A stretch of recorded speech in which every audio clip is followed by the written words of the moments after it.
Introduction. Why discipline? Let me tell you, success normally doesn't happen overnight. In fact, the people who seem to be able to pull off any kind of success in a very short period of time have actually paid their dues. That's right, they weren't born that way. They had to go through a long process of disappointment, failure, and yes, pain. If you see a lot of winners around you, it's because they put in the time. The good news is, you can do the same.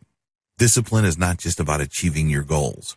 It's also about becoming a better person. Because, let's face it, if given a choice, we'd rather do things that are pleasurable, quick, and easy, right here, right now. Unfortunately, life reserves the biggest rewards to people who would rather wait until they eat their cookie. If you develop that skill as a little child, you will be able to become a very successful person indeed.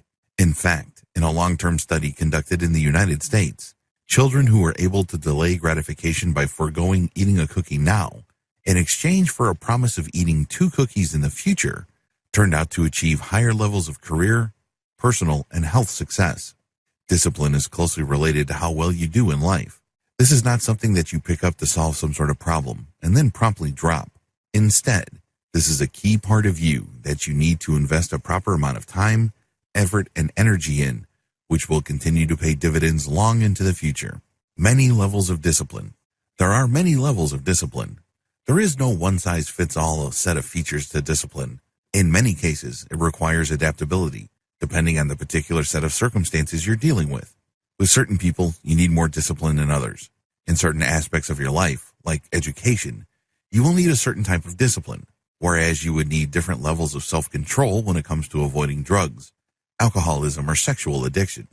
This is also true when it comes to emotional self-control. Let me tell you, it's the easiest thing in the world to tell people what you're thinking. But let me tell you, that's also the easiest way to burn your bridges. If you want to become part of the solution, you have to know how to control your emotions and channel them in a productive way. All of this requires discipline.